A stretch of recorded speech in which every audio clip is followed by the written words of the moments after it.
nothing's done, economists from across the spectrum tell us that this recession could linger for years. President-elect Barack Obama makes his biggest pitch yet for rescuing the U.S. economy. Will Congress support his plan? Insight and analysis on all the week's politics from James Carville, Tara Wall, David Gergen, and three of the best political team on television. The first hour of Late Edition begins right now.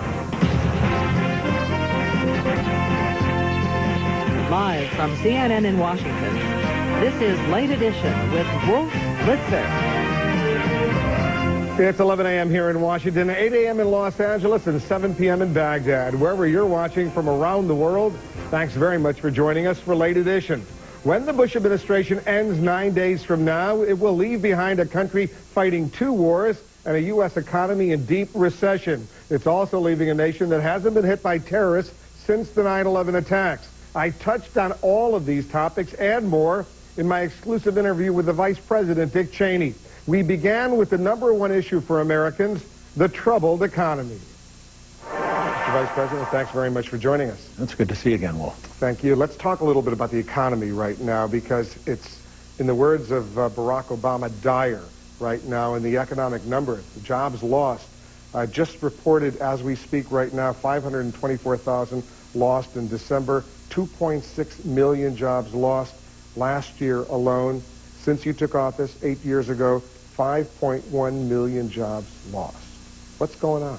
Well, we're in the middle of a recession, obviously, that started in a major way last year, coupled with the crisis in the financial sector.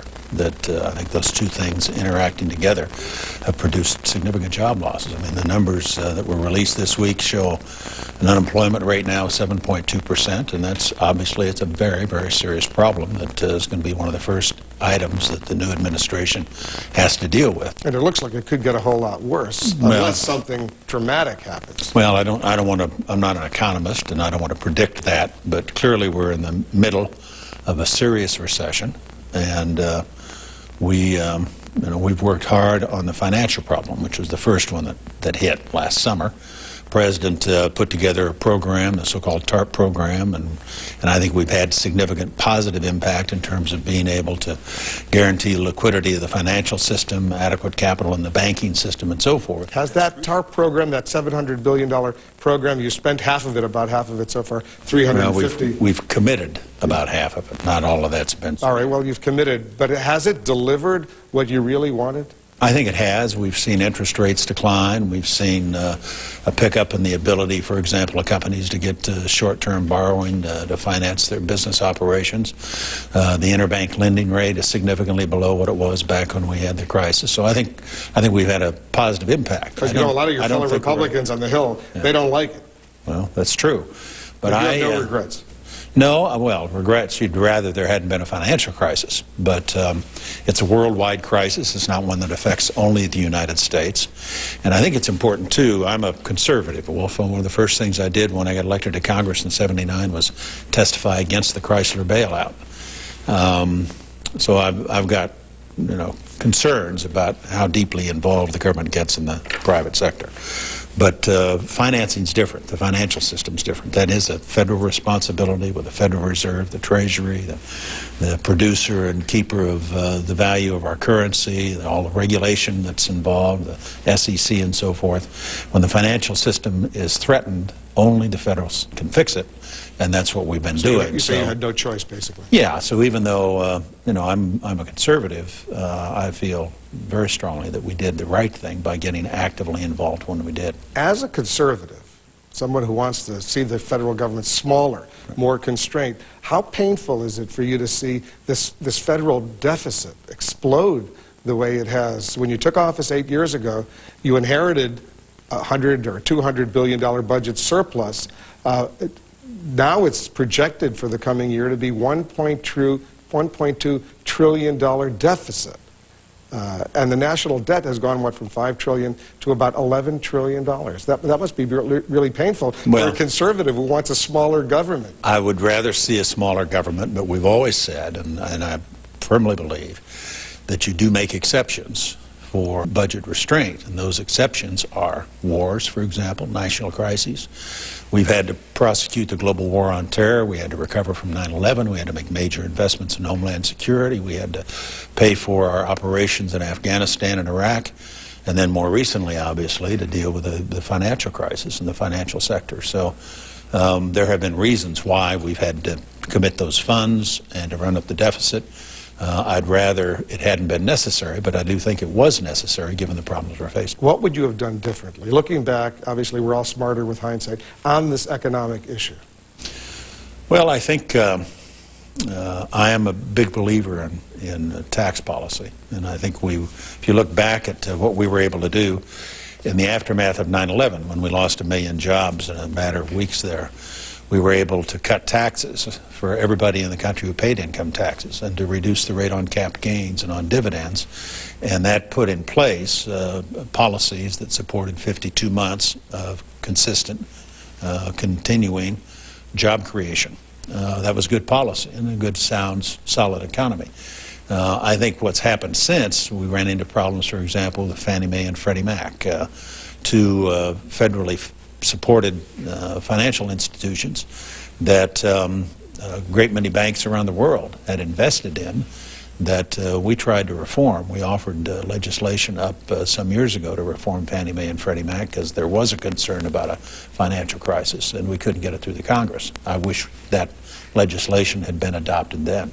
Because Robert Shiller, who's a Yale economist, he was one of the few that predicted this housing bubble out there. And he says this in the new issue of Vanity Fair. He says, the Bush strategists were aware of the public enthusiasm for housing, and they dealt with it brilliantly in the 2004 election by making the theme of the campaign the ownership society. I guess the question is, was the Bush administration complicit in this, these low mortgages, people who couldn't afford these mortgages, and this housing bubble that developed? Well, I think like all administrations in recent memory, and both political parties, we've been strongly supportive of the notion of home ownership for as many people as possible.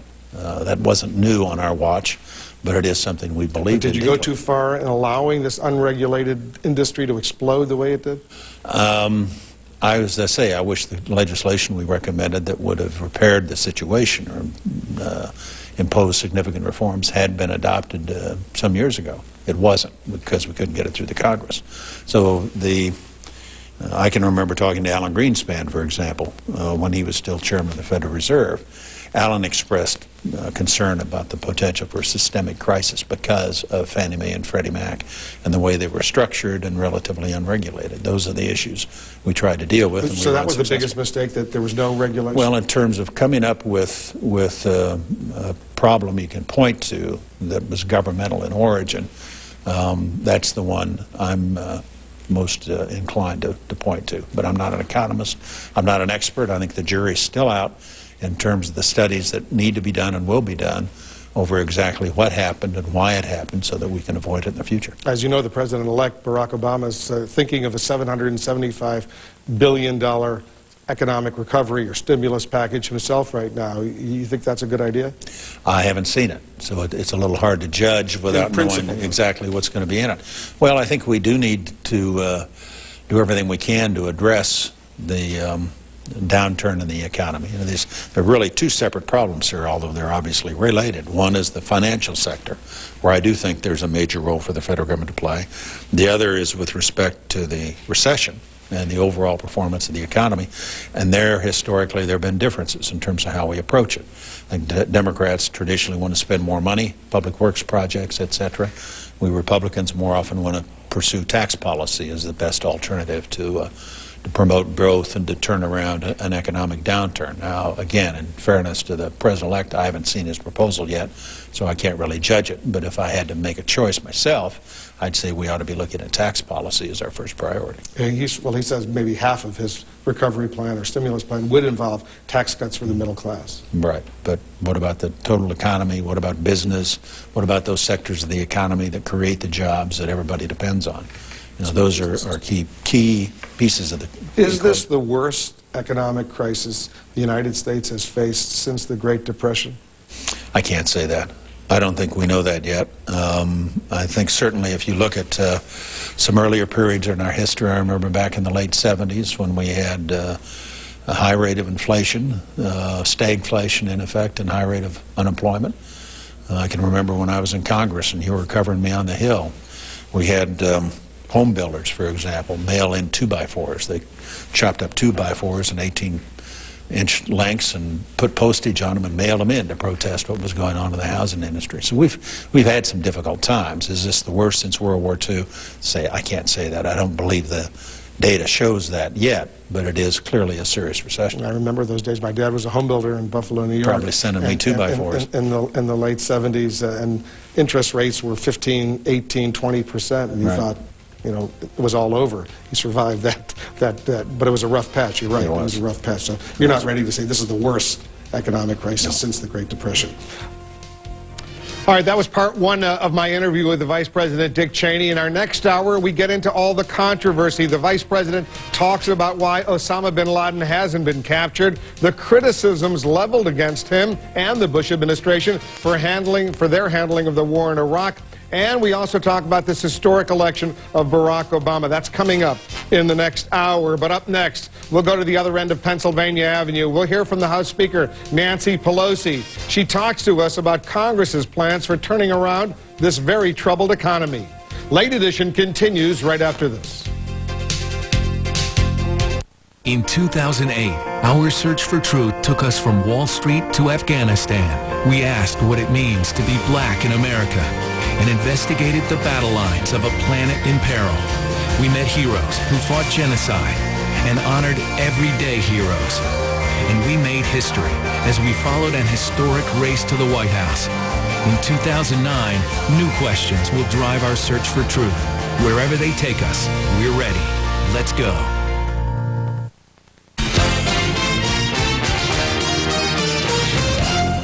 Linda Roth, and you saw Lucy Spiegel, our producers, getting ready for this, the final Late Edition. We'll talk a little bit more about that later. Welcome back to Late Edition. I'm Wolf Blitzer in Washington. President-elect Barack Obama wants to spend nearly $800 billion to rescue the U.S. economy, and that number could go up. Some Democrats are already expressing concerns about parts of his plan. In my exclusive interview with the House Speaker, Nancy Pelosi, she talked about where the economic stimulus package stands. Madam Speaker, thanks very much for joining us. My pleasure. The President-elect is talking, I take it, of an economic recovery package of about $775 billion over 2 years. Some say that's not enough to get the job done. They think $1 trillion, maybe even more. What do you think? I think we should do the package that is necessary to turn our economy around. We've been working with the administration to make sure that any appropriations that are in this bill can be used immediately. And that's one of the criteria that we have, is can it be put to work immediately to create jobs. When you say the administration, you mean the Obama incoming administration. Yes. That's what you're talking about. That's what I'm talking about. Because there seems to be some tension developing among Democrats over what should be in this plan, what shouldn't be in this plan, especially on the Senate side, and I'm sure you've heard a lot of that. Well, let's put it this way. We in the Congress of the United States have spent a long time working on these issues. People have strong views on certain proposals that they feel strongly should be in the legislation, and this is the natural legislative process. The administration, the Obama administration, will propose, Congress will work its will, we'll come to terms, and we will have legislation before we leave for the President's Day. What I hear you saying is that you don't want the Democratic majority in the House, and you can only speak for the House, you can't speak for the Senate, to be simply a rubber stamp for the Obama White House. And I don't think the Obama White House wants that either. They have been very receptive to our conversations about where we think the resources can be deployed more rapidly, or some changes in priorities in the legislation. These meetings are ongoing, hour to hour, and I'm so proud of the dialogue that is taking place, and of course we want that dialogue to include the Republicans as well. Well, I want to get to that in a moment, but so the $775 billion price tag, Is that about something you like? Well, or I'm not making any announcement about a number because we haven't finished with the legislation. But do you think you can get that done, you're saying by mid-February, Has to end be. of February? Has to be. No way it could be done by the time he's inaugurated. You can't get it done in the House by then? Well, when the package was smaller, we could. But the fact that the economy is worsening by the day, 524,000 people lost their jobs in the month of December. Over 2.6 million people lost their jobs in the year 2008. And as these numbers are revealed, the urgency is increased, the size grows, and it take a little more time. Might it still grow beyond the 775? Is that It what might. Really? It might. So you're still in a dialogue with the incoming administration? Well, they're in a dialogue with the House and the Senate, and they have, the President-elect had reached out to the Republicans as well. Speaking of Republicans, John Boehner, the Republican leader, the minority leader in the House, he says this. It's very important as we go ahead that we find the right balance. Yes, our economy needs help, but at the end of the day, how much debt are we going to pile on future generations? And as you know, they're already projecting a $1.2 trillion deficit for the coming year, which is unheard of. Thank you, George Bush and the Republicans in Congress, for that debt. I have a great respect for Mr. Boehner, and I enjoy a working relationship with him. But they, for a long time, have not talked about the debt as it accumulated under President Bush. What I will say about it is, of course it is a consideration, and that's why the size of the package, of course you can think of many more ways to make investments or more tax breaks, but there has to be a calibration between not going so deeply in debt that the benefit of the recovery is not weighted down by a big deficit. How worried are you about this exploding deficit right now? Well, I'm so worried about it that's why I want a repeal of the tax cuts for the highest income people in America. I don't think we can wait until they expire. I think they need to be repealed. Not in this legislation. That's a subject for another day. But that is the biggest contributor to the national debt than any other subject. We can no longer afford, I didn't think we could in many respects, but we can no longer afford the war in Iraq. There are things we can change. Let's get through the tax cut first. What you're talking about is the tax level for those making more than $250,000 a year. Right now, it went down under the Bush tax cuts. It's supposed to expire at the end of 2010. Is that right? Yes. And what you're saying is pass legislation right away this year to make it expire for those earning more than $250,000 a year to go from, what, 39% to 35%? What I'm saying is that the sooner they are repealed, and it doesn't have to be right away, because right away we have to do the economic recovery package. But what I am saying is the sooner they are repealed, the less negative impact they will have on growing our deficit. Because the concern among some economists is that at a time of economic depression, you don't raise taxes, and in effect, what you would be doing would be raising taxes. What we were doing is correcting a mistake which has contributed enormously to the tremendous deficit that we have. But on the other hand, we will be giving a tax cut to 95% of the American people. We're saying this focus of the tax cuts should be on America's middle class, the backbone of our democracy. We've gotten really the royal shaft in the past 8 years. Instead of catering to those in the high end, we should be focusing on the middle class. But it would be a tax increase for those richer It's not a tax increase. Americans. We're repealing something they should never have had in the first place. You would go from 35% to 39%. Well, you may call that a tax increase, but what we're saying is, for all Americans, we want a tax cut. And we do not want to do that in a way that increases the deficit. So let's have some fairness in our tax system. Because President-elect Obama, in recent weeks, has suggested that, you know what, maybe just let those tax cuts expire at the end of 2010 and not take separate initiative and separate legislation to get them removed right now. I have not heard that as a hard proposal. It's not a hard proposal, but he sort of left that open. Well, of course it's open. Everything's open. He's becoming President of the United States. He'll be new to the job. He has to make many difficult decisions, and we want to support him in them. but it doesn't mean we have erased any points of view that we have from our mind.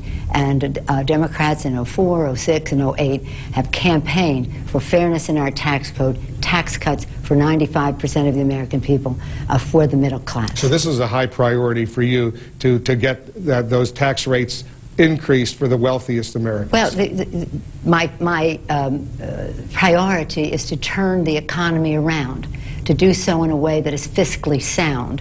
While we can't pay for all of it today, we must make the investments today, and we have to figure out how we balance it out. You have a significant majority in the House of Representatives, the Democrats. You don't really need Republican support, but I hear you saying you want Republicans involved, and the President-elect says he wants bipartisan support, but you could do it with just the Democrats, couldn't you? Well, in issues of this size, you really want as much legitimacy as possible and sustainability.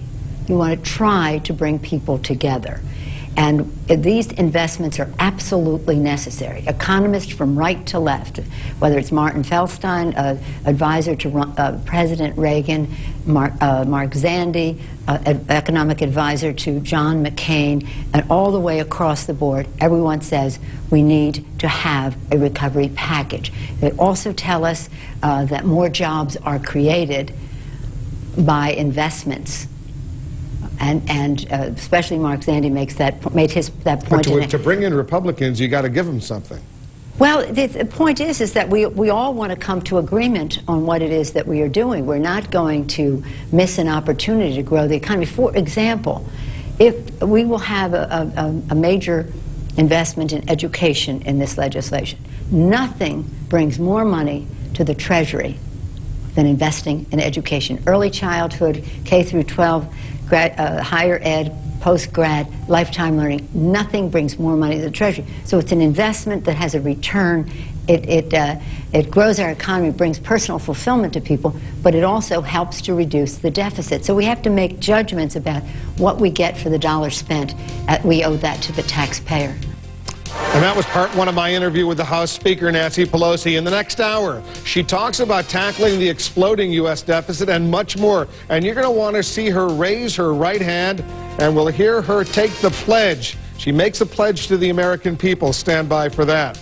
Also coming up, James Carville and Tara Wall and David Gergen. They're standing by live with their take on Barack Obama's transition to power, plus my colleague Campbell Brown on what the president-elect isn't saying about the economy. Stay with us. Late Edition continues right after this. State of the Union with John King premieres CNN Sunday, January 18th.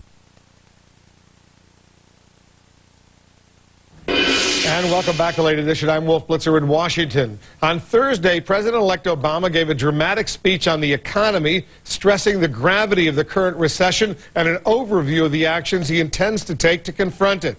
My colleague Campbell Brown, the host of Campbell Brown, No Bias, No Bull, she's in our New York studios right now. And Campbell, after the speech, you still had a lot of questions. Listen to what you said. What exactly does the president-elect want us to do? If his stimulus plan passes, many people are going to soon be getting a $500 tax cut or $1,000 for couples.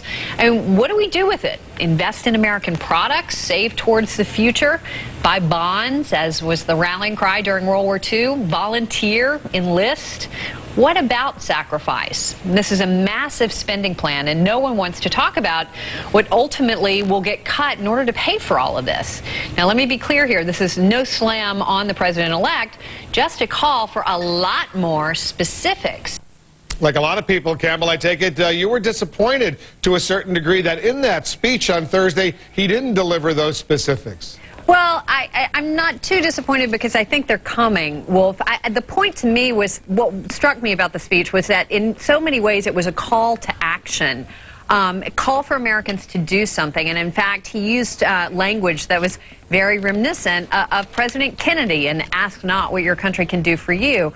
It was clear that to me that there is going to have to be sacrifice. I mean, given the crisis we're all facing right now, and there seems to be a willingness on the part of many Americans, a recognition that we are going to have to make sacrifices and a willingness to do it. And you remember that time period after 9/11 when there was a similar moment when the country was very united in recognizing the need for all of us to give something. and President Bush asked people to go shopping. You know, it never felt like enough, obviously, for so many people. And this, in many ways, seems to me a very similar moment and a real opportunity for this new, incredibly popular president to really tell Americans, here's what you're going to have to do. There is going to be suffering in order to pay for all of the spending that I'm proposing. Here's what I need from you. And to be clear, I don't want to slam him too much here, because I do think very soon, as possibly as early as his inaugural speech, we should get some detail, because it's pretty clear that that's the direction he's headed, asking very specifically for sacrifice from people. I think you're probably right. I think in that inaugural address we'll hear a lot more about this. All right, Campbell, thanks very much. And to our viewers, remember, you can see Campbell Brown, No Bias, No Bull, Monday through Friday, 8 p.m. Eastern, right here on CNN. Don't go away. Late edition. We'll be right back. AC 360, #1 at 10 p.m. The truth matters. We're keeping them honest. Someone has to. Raw, honest reporting. Anderson Cooper 360, CNN Monday night, 10 Eastern. On January 20th, the world will watch as the new American president takes office. The world will watch on the networks of CNN. It is true that we cannot depend on government alone to create jobs or long-term growth. But at this particular moment, only government can provide the short-term boost necessary to lift us from a recession this deep and severe. That was the president-elect Barack Obama on Thursday. He rounded out his national security team with key appointments to head the CIA and the national intelligence community. But that was largely overshadowed by the worsening U.S. economy. Let's talk about that and more with our CNN contributors. In New Orleans, our Democratic strategist, James Carville. In Boston, our CNN senior political analyst and former presidential advisor, David Gergen.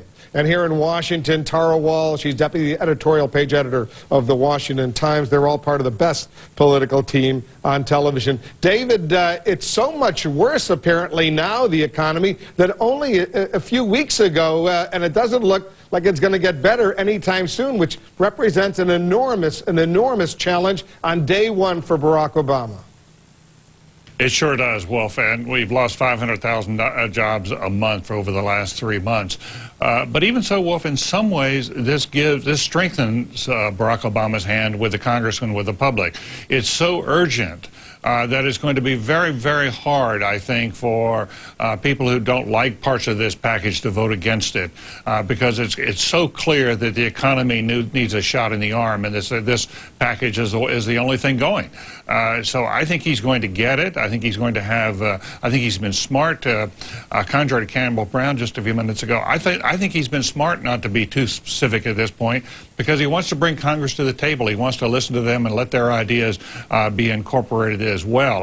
We've seen presidents in the past who put up very extensive, very detailed packages, and they get picked apart on Capitol Hill, and they ultimately fail.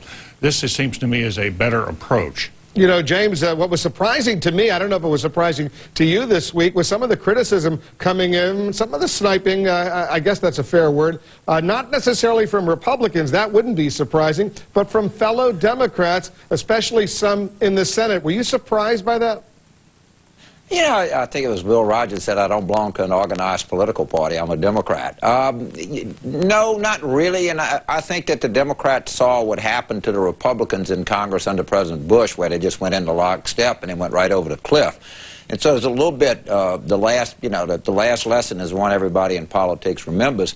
But I think some of this stuff is normal and to be expected. But as David pointed out, as this news continues to deteriorate, and deteriorate it will, the public is going to expect them all to sit down and get something, agree on something, and get something done pretty quickly here. Patience going to run pretty thin here, because we're seeing these enormous job losses. People are. 401ks are hammering down to nothing, and it just doesn't look very bright in the short term, and people are going to really want action here. I think a lot of people will be forced to do some unpleasant things here. Is this one of those moments, Tara, after 9/11, when the country rallied around the president, Democrats and Republicans working together to get the job done? Do you see that happening in these first few weeks of the Obama administration? I do see that happening early on, certainly, and I think what you don't want to happen is, as dire as this situation is being described and as serious as it really is not using it as an excuse for just out of control spending. And what some of the questions that are coming up have been about is the accountability, the transparency, how are we going to pay for it, what are we leaving to future generations. Those are the kind of discussions I think that you're going to come forward, and I think that's the accountability the public expects. But yes, early on there will be a consensus, there will be works and efforts for bipartisanship, but I think this is a part of, I agree partially with James, this is a part of the sausage-making process that takes place. At the same time, I think, though, Democrats are starting, some of the more liberal Democrats are frustrated at the fact that Obama has been more centrist in some of his positions and willing to look at things that are also going to help the economy by way of private and small business, not just simply more government spending. I'll tell you one thing, David, and I think you'll agree with me on this, that would pretty much undermine that bipartisan spirit if, in fact, Barack Obama accepted the advice of Nancy Pelosi, and you just heard her here on Late Edition, and decided that this year he was going to go forward and repeal that Bush tax cut that is supposed to expire at the end of 2010 on the wealthiest Americans, those making more than $250,000 a year. I think that's right. Well, if there are a couple of things he could do that would really break apart the consensus and drive Republicans the other way. One would be to try to raise taxes right now on the wealthy. I don't think that's going to happen. I see no sentiment for it within the Obama camp. The second thing would be to push forward on this unionization card check bill that is really important to the AFL-CIO and to the labor unions in general, but is anathema, and it's just like poison seen by the business community. My sense is they're going to wait on that in the Obama team. They're going to push it back a little bit, wait till later in the year, because they do see it as something to break up the consensus.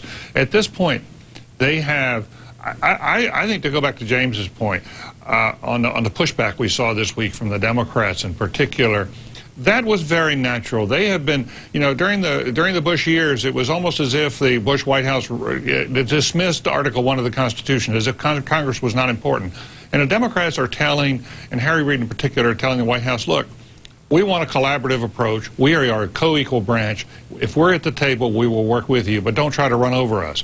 And I think that's smart. I think what the Obama people sort of sent a message to the Democrats late in the week on Friday saying, if you've got differences, don't go to the New York Times with them. Don't necessarily go to the press. Come to us. If you've got good things to say, go to the press. I think you're going to see things calm down a little bit in the next few days. I suspect you might be right. There was a meeting in the Oval Office, James, this week, and we've got a picture of the current president, the future president, the former presidents. They all got together and had an opportunity to talk about what's coming up, I guess, for Barack Obama. It would have been great to hear what they had to say over lunch, but Jimmy Carter, the former president, he did tell our Jim Clancy this, and I'll play a little clip of what he said after the meeting. I have to say that we spent at least half that time talking about what was happening and what might happen in the Middle East. The only thing I can say is what he said publicly, and that he will take an active role in trying to bring peace to the Middle East very early in his administration and not wait until the last year, as was the case with President Bill Clinton and President George W. Bush. They waited until the last year, which is really too late.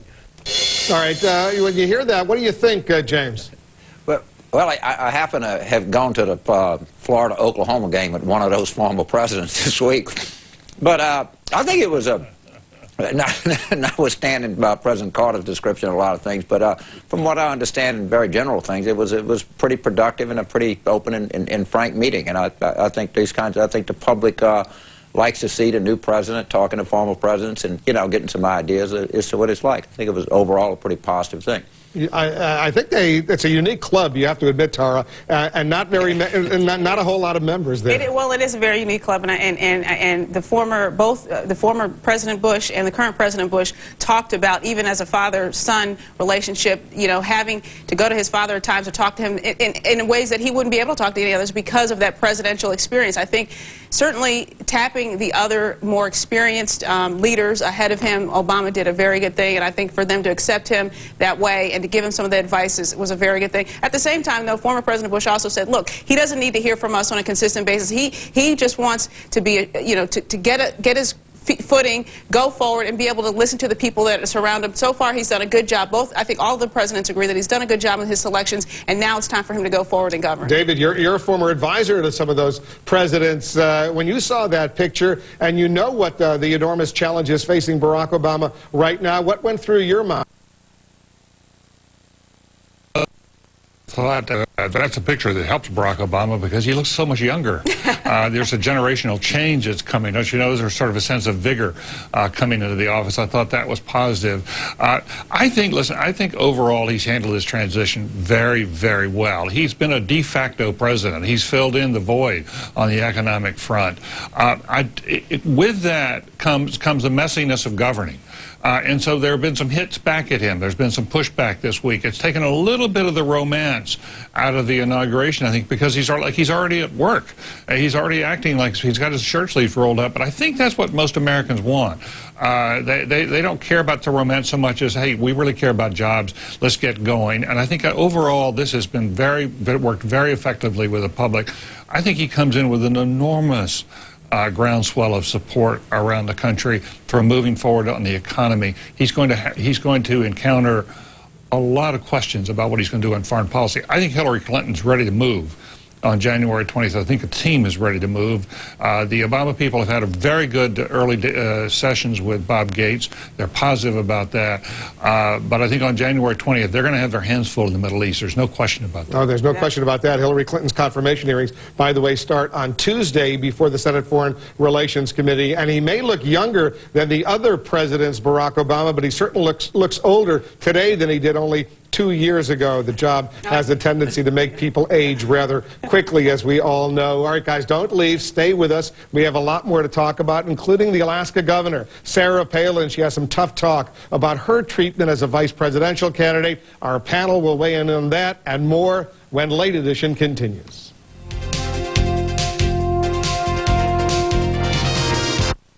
We're back. We're talking politics with James Carville, Tara Wall, and David Gergen. They're all part of the best political team on television. Tara, Sarah Palin, she gave an interview. She's speaking out. I want to play this little clip for you and James and David. Listen to this. I've been interested also to see how Caroline Kennedy will be handled, and if she'll be handled with kid gloves or if she will be under such a microscope also. It's going to be interesting to see how that plays out, and I think that as we watch that, we will perhaps be able to prove that there is a class issue here also that was such a factor in the scrutiny of my candidacy. I have to tell you, though, and I think you'll agree, Caroline Kennedy has been not getting a pass, certainly not from the New York news media by any means. Well, she certainly, Caroline Kennedy has certainly had her share of criticism by the media, rightfully so. I mean, I think she bumbled her way out of that. She's trying to make amends for that. But I think Sarah Palin raises a good point about the double standard and the issue of class that was presented. I mean, she was presented as this kind of, know nothing from nowhere kind of backwards person during the campaign, and I don't think that was, I don't think that was a good characterization of who she was as a governor of a state, no matter where she was coming from. And so it is a legitimate point to bring up, whether Caroline Kennedy is being handled that same way. She has been criticized mainly because of this idea of, is she entitled to this position, as opposed to characterizing herself, who she is, where she comes from, and that distinction between the two of those. I think it is certainly a legitimate question. James, was Sarah Palin given bad treatment? Was she unfairly treated by the mainstream news media? Well, first of all, what she said was profoundly silly. A vice presidential candidate is not going to be treated the same way as a Senate candidate. The person in my lifetime I've seen with the most favorable press coverage is Barack Obama, who's hardly from upper class. He was raised by his grandmother. So, furthermore, the press has been, the New York Times in particular, has been pretty tough on Caroline Kennedy. They did the interview, put it on the front page. They slammed her for not making certain financial disclosures and things like that. But, I think the country is just worn out on all of this, the press this, the press that. I'm not a defender of the press, but it seems like, it strikes me that we got a lot more important things in this country to deal with as to whether some perceived egregious thing that the press has based on class. I don't buy that at all. And you know, she couldn't answer the names of the newspapers that she read or where she got information from. I mean, that's hardly anything new in American politics. Look at the way they treated Dan Quayle, who came from a very respected, well-known upper-class family. He got slammed pretty hard, too. I think the issue is fairness and coverage. I mean, that's the issue overall. Are people being covered fairly? Well, what about that, David? When you heard Sarah Palin in this interview, this most recent interview, they released the extended excerpts out on YouTube. Did it sound like someone who was positioning herself perhaps to run in 2012 for the Republican presidential nomination? Absolutely. I think she's been positioning herself right through the campaign. But I want to go back to this class question. I don't think she was treated unfairly because of her class. If anything, she and John McCain and the Republicans tried to glamorize that and make it a strength in the campaign that she did come from average America. She was out there, you know, killing moose and things like that. And in the beginning, it worked. I mean, yeah, that's when John McCain got this huge surge in his campaign. As it turned out, when you got beyond the surface impressions of who she was, and she was this fresh face, her knowledge base was so thin, and that appeared in the interviews with the press. The press did do its job in asking questions of her about substance, and she came up short. And when people saw that, I think that's when the turn came in her popularity. And the press, after that, I do agree, was very tough on her. I think it looked for, because once you start building up a narrative going the other way, it does get tougher. I think on that, she's got a fair point on that. But generally speaking, you know, this was a Republican Party that wanted Joe the plumber out there, that wanted to appeal to people on that basis. And they seized upon her class. I think that was one of the reasons they chose her. James, the state of Illinois, it's got a lot of problems right now. Rod Blagojevich, the governor, impeached the man he nominated to become the junior senator from Illinois, Roland Burris. He said this. He says he's determined to become the senator. I want to play this little clip for you.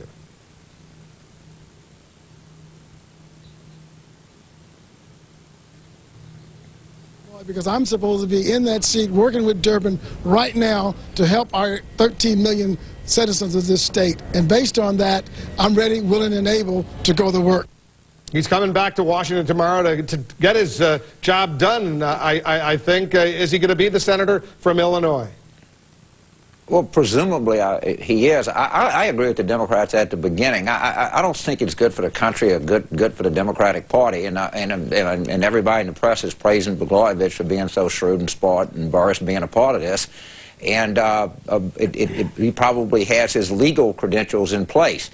I agree originally with Senator Reid, and Senator Durbin is still very doubtful on this. I think the country can do better, and Illinois can do better than the way this is going, or presumptive Senator Burris, or whatever this is. I'm not very impressed with the way this whole thing is coming about, and I'm not very impressed with his campaign to sort of force himself in the Senate. I think there's a very large issue here, and the governor's about ready to get impeached. And I think we'd all be a lot better off if this task were left to the next governor of Illinois. He has been impeached. We'll see if he's convicted by the state Senate in Illinois. Guys, we got to leave it on that note. Thanks to James Carville, Tara Wall, and David Gergen. Bill Cosby shared his thoughts about the impact of Barack Obama on one of the other Sunday morning talk shows. We're going to bring you what he had to say in our very popular In Case You Missed It segment. Stay with us. Late Edition continues after this.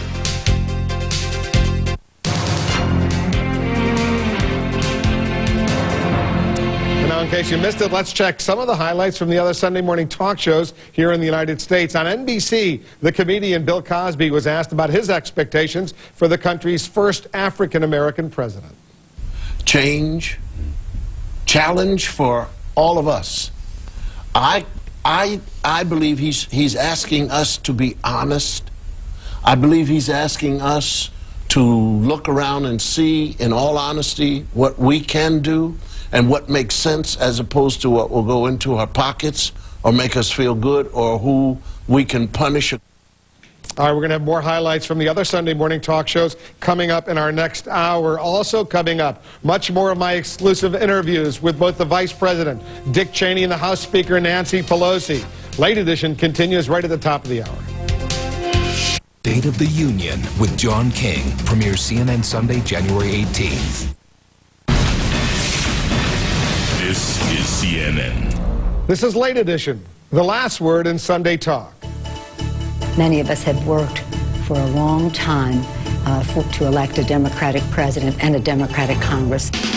In an exclusive interview, House Speaker Nancy Pelosi weighs in on the challenges facing the next Congress, the auto industry bailout, and the election of Barack Obama as president.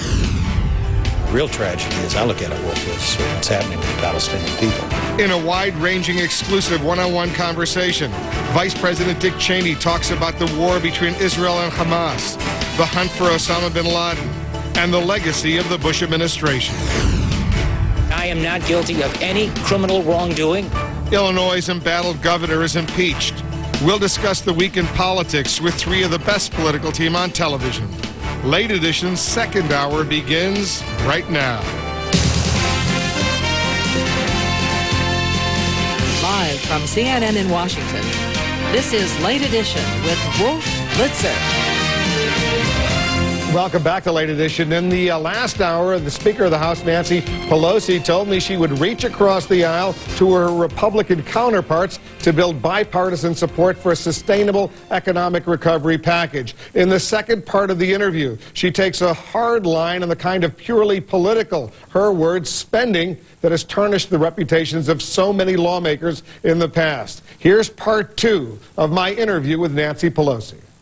At what point do you think the Congress should take up entitlement spending? Because, as you know, if you're going to really start dealing with the national debt and deficit spending, you got to deal with Social Security and Medicaid and Medicare. That's the biggest chunk of the federal budget right there. Well, let me just say this first before we leave the recovery, because it's very important for us to have a recovery of such size that will create 2.5 to 3 million jobs, that will do it in a way that will be quick.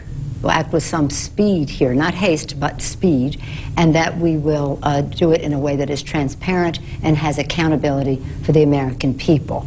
Again, sensitive to the fiscal impact of it, what it means to our budget. You bring up another subject that has an impact on our budget, and I believe that this is appropriately the work of the Congress, and that we should soon, we have issues that we have to deal with. This administration has left the country in a sorry situation in terms of the economy, in terms of the war, in terms of challenges to our Constitution, you name it. They have made, they've done harm to the country, and we have to dig our way back from that. In the course of doing that, we also have to address the entitlement issue. You think that this year?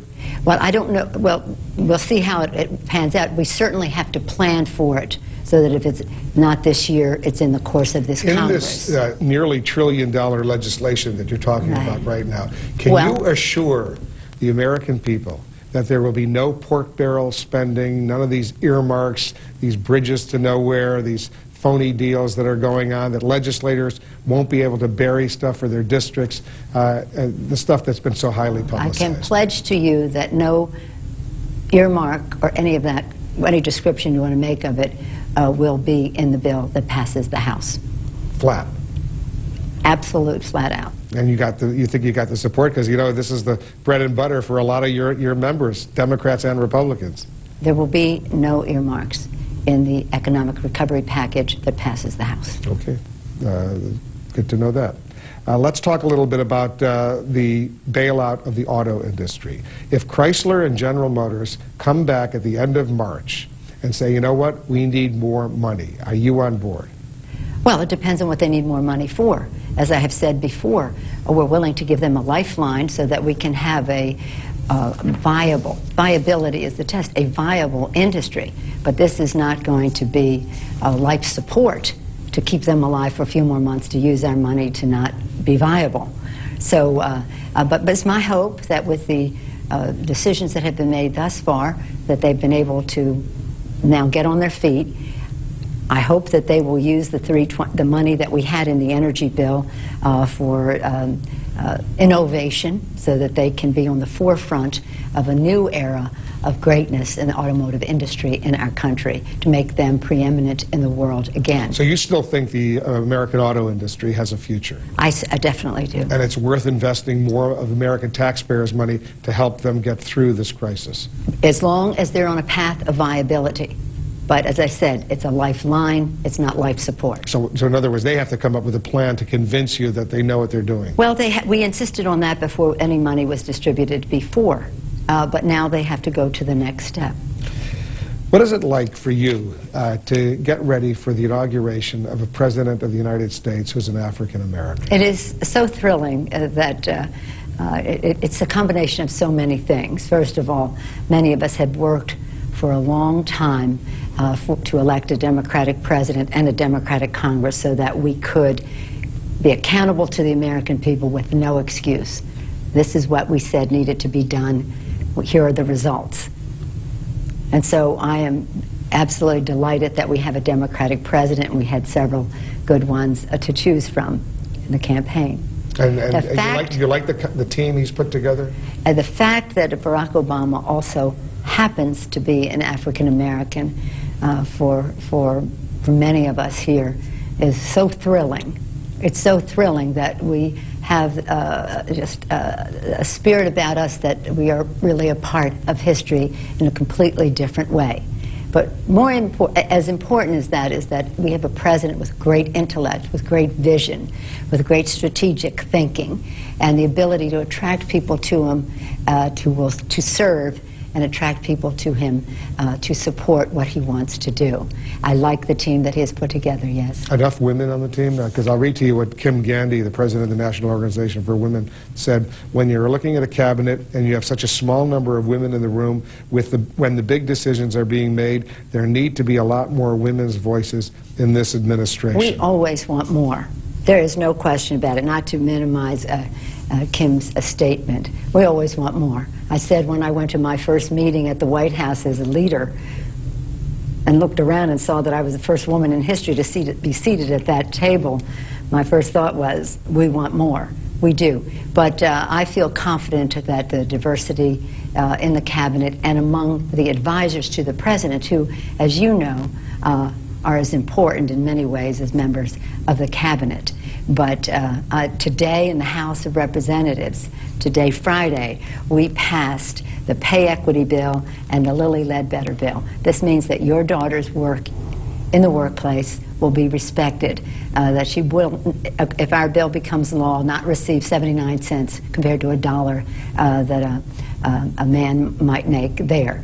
So this was our first substantive legislation in the new Congress, and that was to remove discrimination against women in the workplace. And next week, we will bring up the Children's Health Insurance, the State Children's Health Insurance Program. So we're about children and families, and we believe that every issue is a woman's issue, whether it's national security, our national economy, any challenge that our country faces. So, sure, we always want more. You got a tough assignment ahead of you. Good luck, Madam Speaker. Thanks very much. My pleasure. Thank you. And, well, congratulations to you for keeping America informed for so many years on Sunday morning. I don't know what we're going to do without Mr. Sunday Morning. It comes in on earlier in California, but look forward to seeing you in the Situation Room. Thank you very much. You'll have me all week. There we go. Thank you very much. And coming up, more of my interview with the Vice President, Dick Cheney. You won't want to miss his take on the man who orchestrated the 9/11 attacks, Osama bin Laden. Why haven't you been able to capture or kill bin Laden or Ayman al-Zawahiri, the #2 al-Qaeda leader? Well, we've got a few days left yet, Wolf. On Tuesday, January 20th, the world will watch as the new American president takes office. The world will watch on the networks of CNN.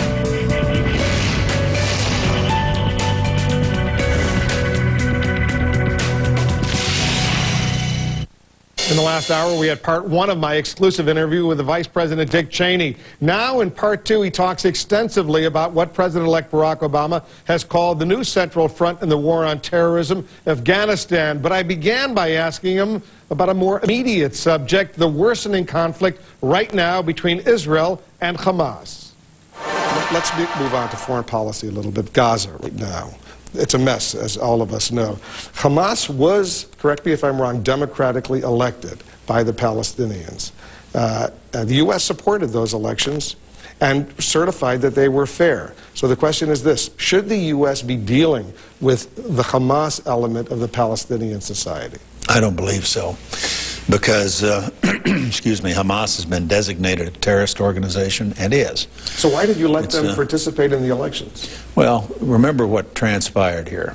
Israel unilaterally withdrew from Gaza, took out all of their troops, moved out the settlers who had settled there, and turned it all back to the Palestinians.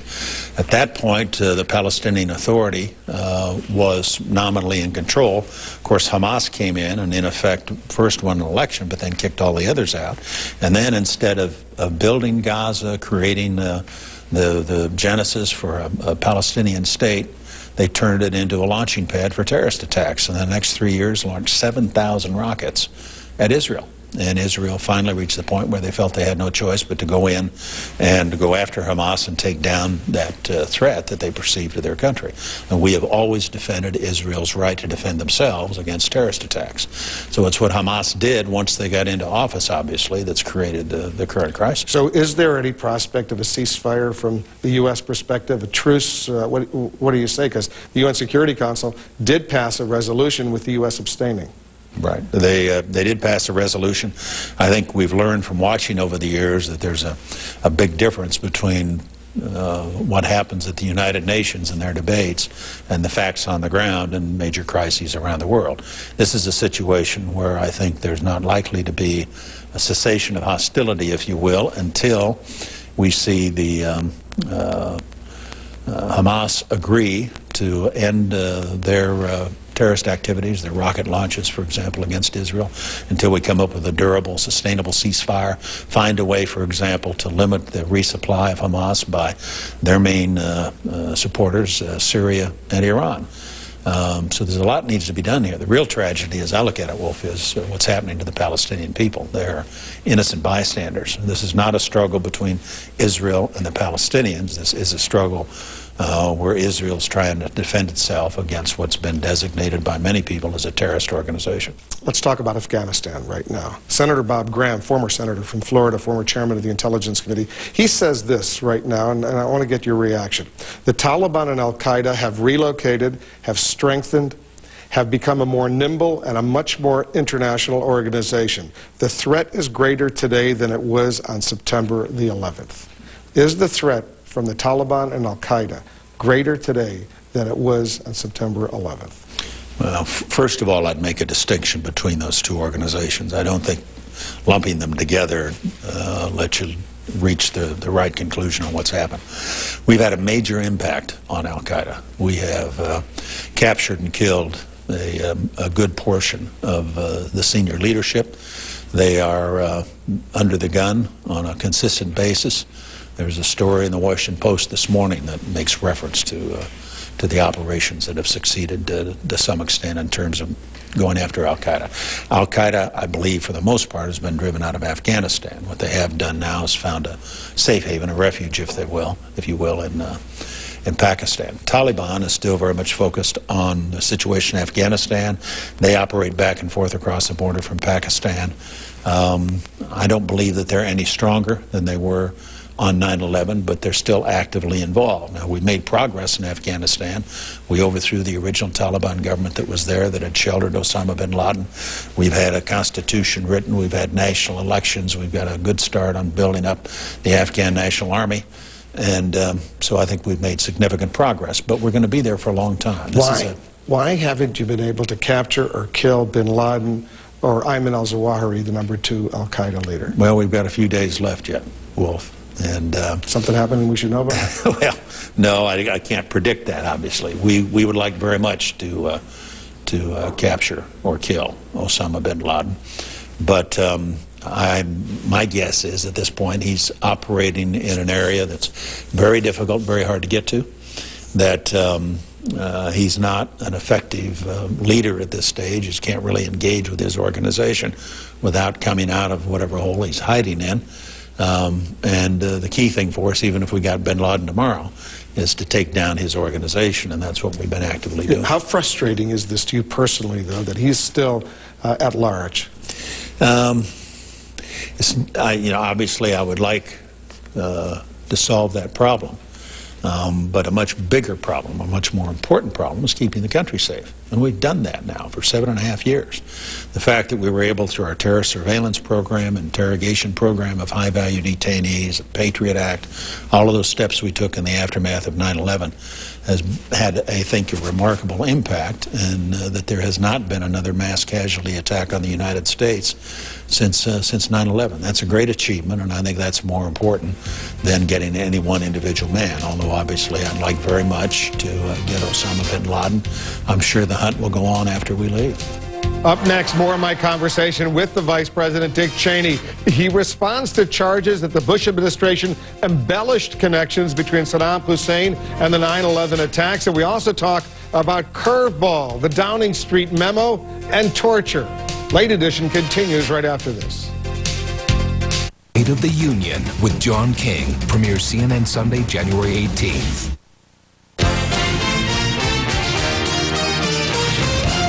And welcome back to Late Edition. In the next part of my interview with the Vice President, Dick Cheney, I ask him about his defense of some highly controversial interrogation tactics, including waterboarding. But I began the conversation by asking about the intelligence reports he received in the days leading up to the 9/11 attacks. Let's go through some of the criticisms that have been leveled against you and the administration. The Presidential Daily Briefing memo that the President received on August 6, 2001, that's before 9/11. It showed that bin Laden was determined to strike in the United States. The criticism has been, what did you do between August 6th and September 11th to try to stop bin Laden and al-Qaeda? Well, there were a series of policies put in place before August 6th. But the information that came in that memo on August 6th... You saw that memo? Yes. I see the PDB every day. And it's been the subject of a lot of debate since. But it didn't provide you with any actionable intelligence. It didn't talk anything about timing. It didn't say anything about targets or where they might try to strike. None of that information was available. But the 9/11 Commission did say there was, the FBI knew things about pilots flying and wanting to land but not take off. There were things that had occurred that were the result of problems that were built into the intelligence community that we inherited, that we've tried to address since then. There was, for example, 2 of the hijackers in California that one of the agencies, I think the CIA, knew about, but the FBI didn't know about. There was no communication or effective communication between those 2 bureaus. That's one of the issues that we've addressed since. So there's no question there were things that needed to be done in order to prevent that kind of an attack. But to say that the August 6th PDB gave us something we should have acted upon, that's simply not the case. There was not sufficient information there to take any action that would have prevented 9/11. At that time, your chief White House counterterrorism advisor, Richard Clarke, who's become a major critic of the administration after he left the government, he said on that night of 9/11, there was a meeting, and the then Defense Secretary Donald Rumsfeld was there, and then he says this, he says, and I made the point, certainly that night, and I think Powell acknowledged it, that Iraq had nothing to do with 9/11. That didn't seem to faze Rumsfeld in the least. Was there an immediate sort of knee-jerk reaction after 9/11? You know what, Saddam Hussein's got to go? Well, the question on Saddam Hussein, I think can be and should be considered separate and apart from 9/11. But if you're talking about whether or not there was any information connecting Iraq to 9/11, initially there was. The CIA produced the first report that came in a week after 9/11 that said, in fact, Mohammed Atta had been in Prague, Czechoslovakia, and met with a senior official of the Iraqi intelligence service at that time. And that proved to be false? It proved to be false, but the agency didn't put out a report saying it was false, that is, officially declare it false, for several years. And in fact, as late as A year later, after 9/11, they were still credibly reporting or assigning credibility to the report that Mohammed Atta had been in Prague on that date. So we were getting information that turned out not to be true, but it certainly was available at the time.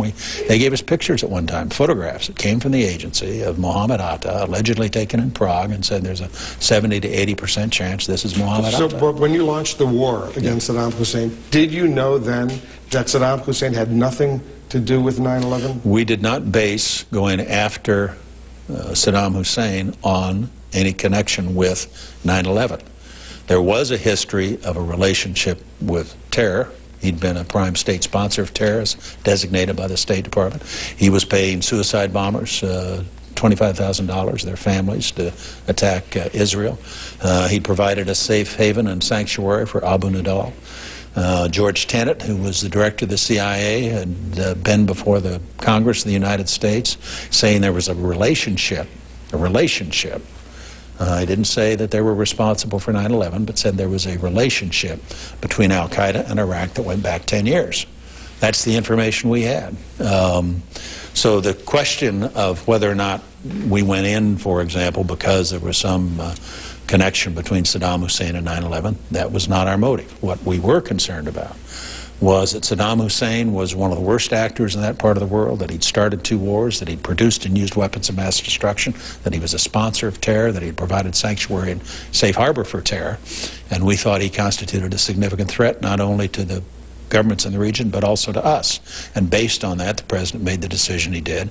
And frankly, I think the world and the United States are better off today, and Iraq, because Saddam's gone. And the charge that you, quote, cherry-picked the intelligence to make the case for weapons of mass destruction in Iraq, stockpiles of weapons of mass destruction, a charge amplified in that famous Downing Street memo. You're familiar with that British memo. This Sir Richard Dearlove, the head of British intelligence, came to Washington, returned to London, briefed the British government, and wrote in this memo on July 23, 2002, this is before the war, he said, Bush wanted to remove Saddam through military action justified by the conjunction of terrorism and WMD, but the intelligence and facts were being fixed around the policy.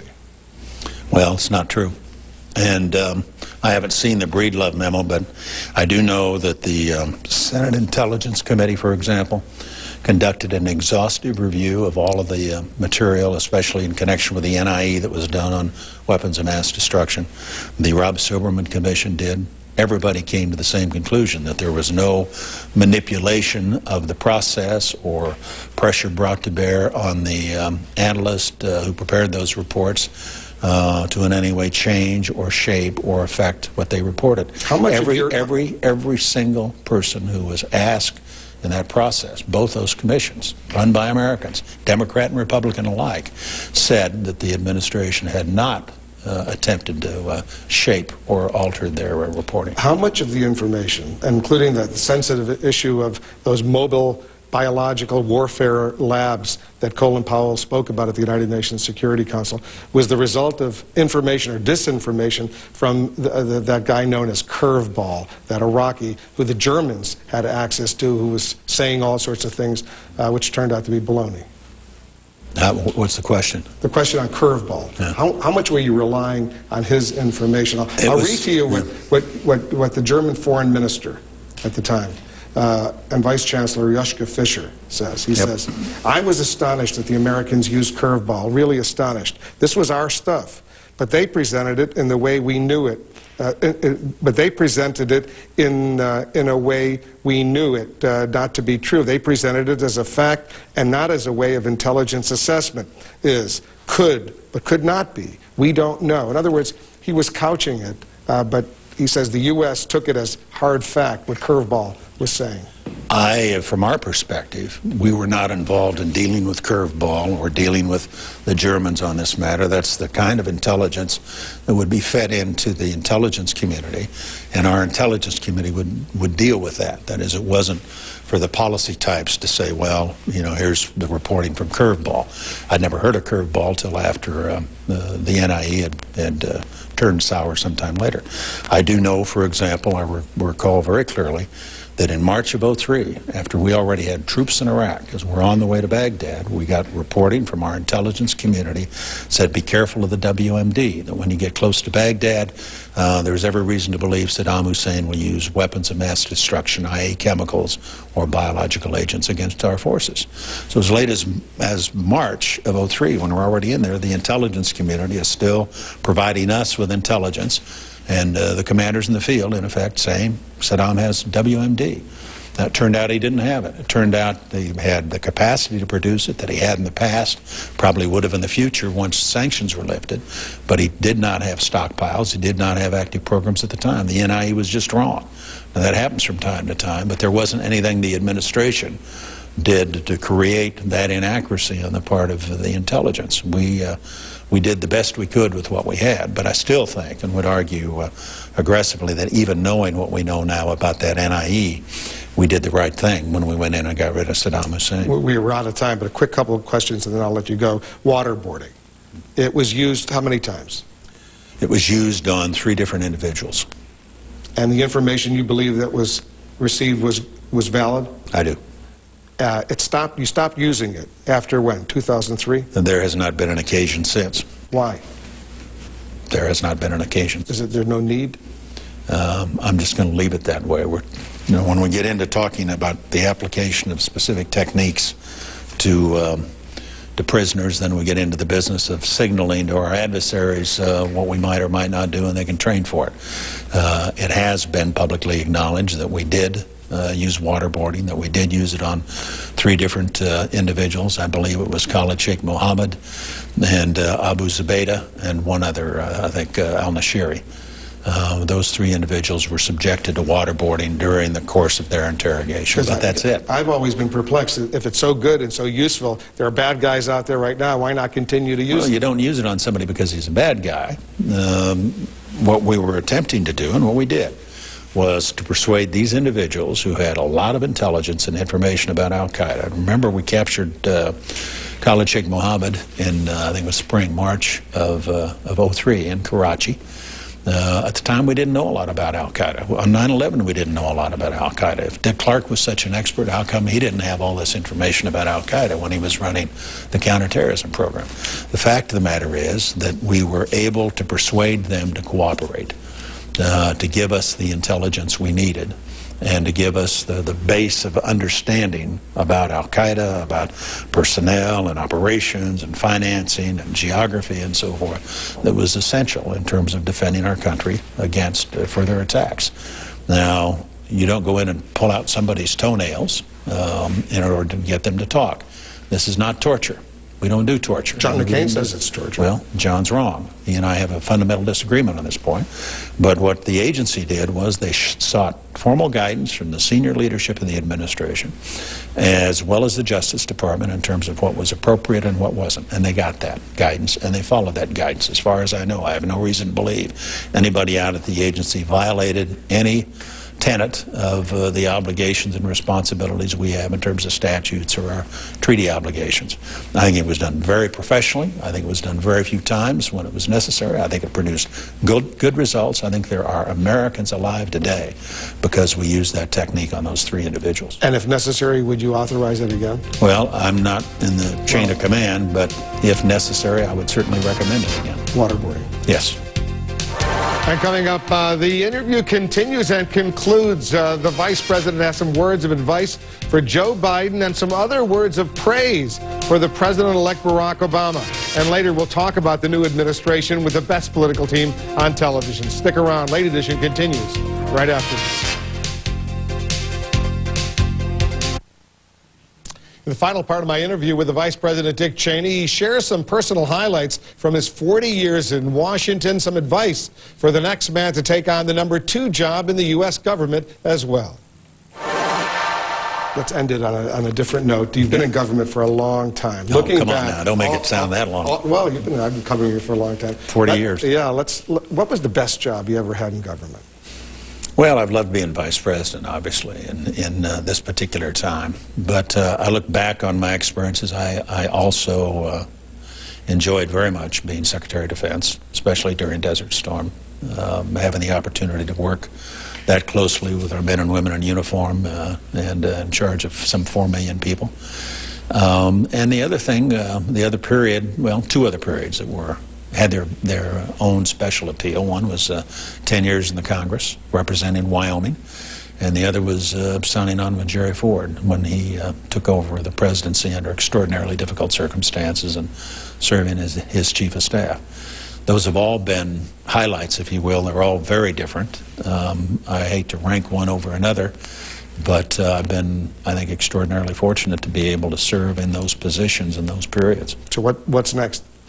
Well, I don't have any immediate plans, giving some thought to writing a book. I haven't made any commitments yet at this point. I will spend more time with the family. We'll split our time between Wyoming and our home in Wyoming and here in Washington. We'll continue to have interest here. Our kids and grandkids all live here. So I look forward to the future. I've been through these transitions out about 4 times now, and there are always good things down the road that will occupy my time and interest. You have one piece of advice for Joe Biden? The most important thing that any vice president needs to know is to understand what it is the president he works for wants him to do. That really will determine everything in terms of the kind of meetings he attends, the policy issues he gets involved in, the kind of assistance or advice he's asked for by the president and others. It's a very different kind of a job from being an executive running a big organization or being a senator. You really are there, and it's a sort of a combination staff capacity, sometimes surrogate for the president, active in doing all those things the vice president does, fundraising, etc. But the degree of influence you have, whether or not it's a consequential vice presidency, if you will, is going to depend almost solely upon the president and what he wants. And finally, as you leave office, are you encouraged or worried about the Obama administration? Obviously, I didn't vote for Barack Obama. I voted for John McCain. I'm a Republican, a conservative. He's a liberal Democrat. On the other hand, I have the same feeling that I think many Americans have, that it's really remarkable that what we're going to do here in a few days is swear in the first African-American President of the United States. When I came to town in 1968, we'd had the Martin Luther King assassination, Bobby Kennedy assassination, riots in the cities, major disturbances, a lot of it racially motivated around the country. And in fact, things have changed so dramatically that we're now about to swear in Barack Obama as President of the United States. That's really a remarkable story, and I think a record of tremendous success and progress for the United States. Pretty historic, pretty exciting. It is. Mr. Vice President, thanks very much. Thank you, Wolf. Enjoyed it? Thank you. I did too. And as the Vice President just said, we are witnessing a period of unprecedented change here in the United States. So what can we expect in the immediate days to come, not only in this historic inauguration, but in the first 100 days of the Obama administration? 3 of the best political team on television, they're standing by live. We'll assess the week's events. We'll look ahead as well. Late Edition continues after this. State of the Union with John King premieres CNN Sunday, January 18th.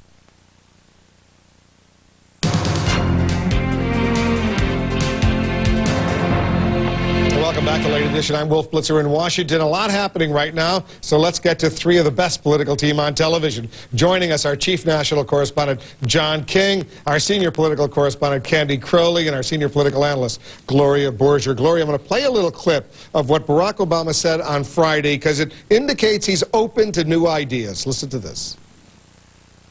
One of the things that I think I'm trying to communicate in this process is for everybody to get past the habit that sometimes occurs in Washington of whose idea is it, what ideological corner does it come from.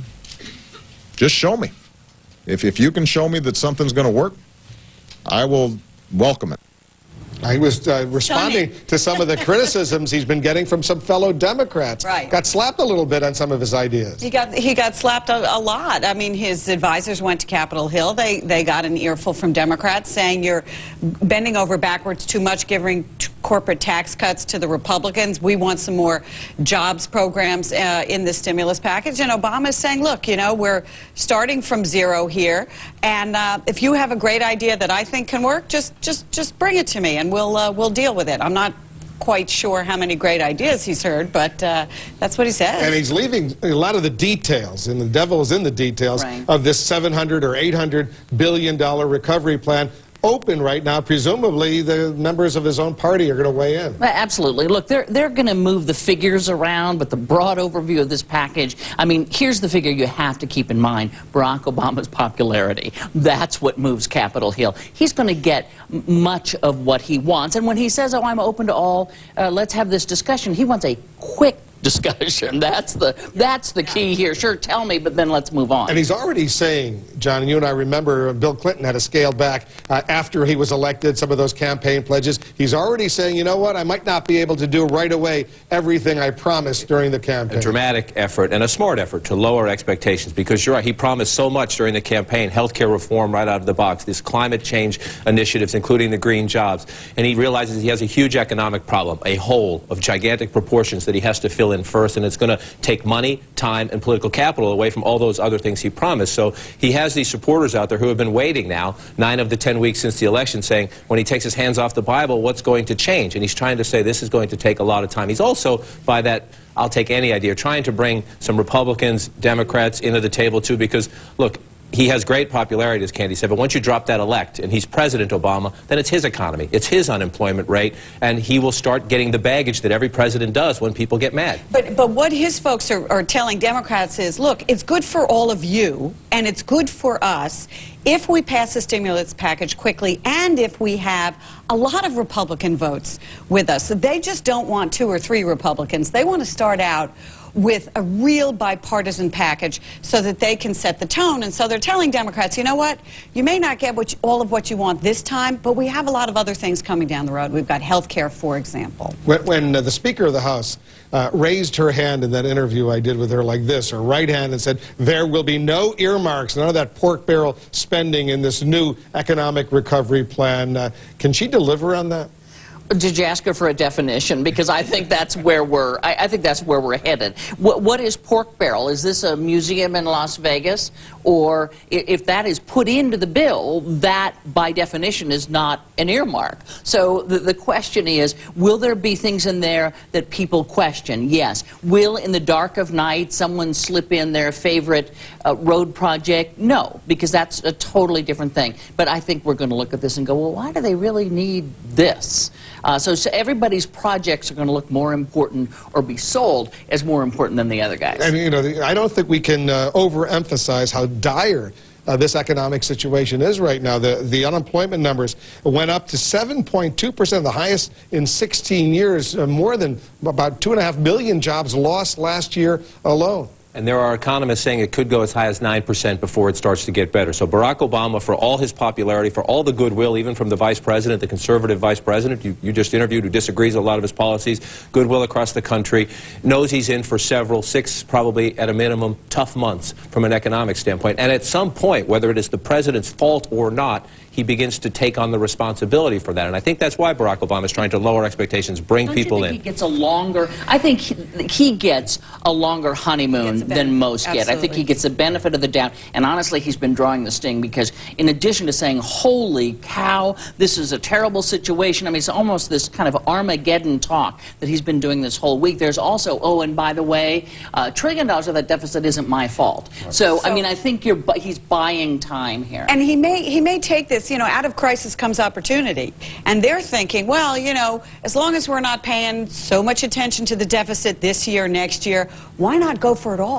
Why not do what we want to do on health care, on energy, get it done, and with the understanding that 2 or 3 years down the road, we're going to have to start paying for this. But if he wants to deal, Gloria, with the deficit, the national debt, he's got to deal with those entitlements, Social Security, Medicare, Medicaid. And this is the opportunity. This is the opportunity, because everybody understands right now we don't have the money. So this is what you call a teachable moment here, right, for Barack Obama. problem to the American public. We can't keep these entitlements at Hold these on, John, levels. because we're on a transition here on Late Edition to a new show that starts next Sunday morning at 9 a.m. Eastern. Tell our viewers, you came up with a name. State of the Union is our name. It will start at 9 a.m. And I was in bed at 9 a.m. this morning watching the early shows thinking, what idiot agreed to be on television starting at 9 a.m. next Sunday? We're going to have 4 hours of real estate, including Howie Kurtz's Reliable Sources program will be part of it. And we're going to do many of the things you have done best in your more than a decade here at Late Edition, have the big newsmaker interviews and have the analysis with our great colleagues. One of the things we want to do that's a little different is get out in the country as well. So as we try to teach the country about what's going on in Washington, sometimes we're going to teach Washington about what people are thinking out in the country. This past week I was in a community in South Carolina. And you'll have one of those little magic things to show what the State of the Union is? Is that what you're saying? We're going to build our magic wall from the campaign right into the set in the studio here with the construction underway. Our first show will be really mostly about the inaugural. It will be at the museum. Every other week we'll sometimes go out on the road with the show itself, but I'll travel just about every week, and we'll be in the studios here most of the time. And we're going to use our technology. We're going to use our people, and I'm going to use my feet and get out of Washington on occasion and just try to do a lot of what we did in the campaign. Yes, cover Washington, do the big newsmaker interviews, but remember that we sometimes speak a different language than the people out in the country, so let's go talk to them and see what they think on these very questions. Are they tired of Barack Obama? Do they think he's doing the right thing? Do they have the patience? And how's the economy in the town where they live? We're going to try to look at it that way, too. And we wish you only the most success. Good luck, John.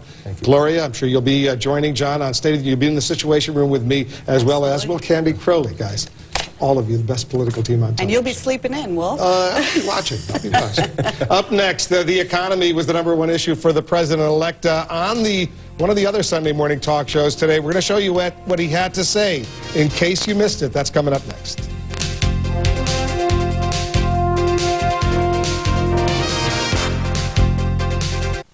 And now, in case you missed it, let's check some of the other highlights from the other Sunday morning talk shows here in the United States. On ABC, the President-elect Barack Obama spoke about pulling the country out of the current economic mess. I think we can fix it, but it's going to take some time. It's not going to happen overnight. And what we tried to do this week was, first of all, explain where we are in the economy.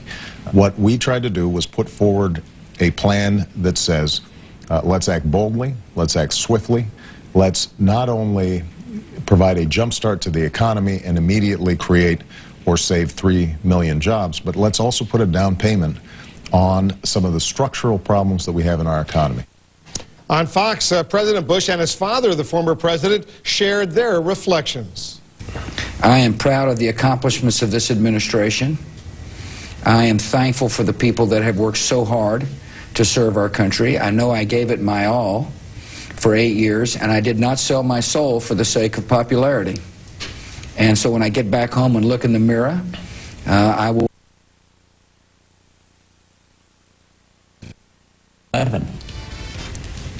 So he passed the test.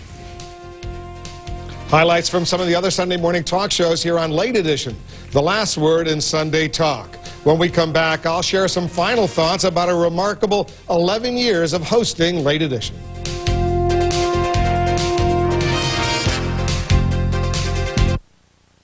This final word about Late Edition, it all began back on October 3rd, 1993, when my friend Frank Sesno began anchoring the last word in Sunday Talk. He turned that responsibility over to me on January 18th, 1998. Now, 11 years later, it's time to move on. I've loved every single minute of Late Edition. I'm very proud of what we did. From day one, I have to tell you, I was blessed with a really great team. Rick Davis, Sam Feist, Pam Stevens, they were all there at the very start, and they helped me understand this special world of Sunday morning television. Lucy Spiegel, she's been with me throughout these 11 years, has been a really solid source of support. There she is. In more recent years, Ted Metzger, he's been rock steady in making sure we do a serious and smart and watchable program. I don't want to forget my world-class technical team. Among them, the best in the business, Reza Bakhtar and Dan Taylor.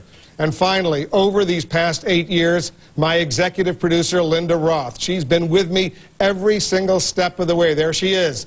Never, ever letting me down, never letting our viewers down. You may not see her, but I can assure you, you have felt her presence. As I said, I've been blessed with a truly, truly great team. And so for the last time, that's your Late Edition for this Sunday, January 11th. Next Sunday at 9 a.m. Eastern, the premiere of State of the Union with John King, a special inauguration preview. Don't forget, I'm not going away. I'll still be in the Situation Room. 15 hours of live television a week. I'll see you tomorrow.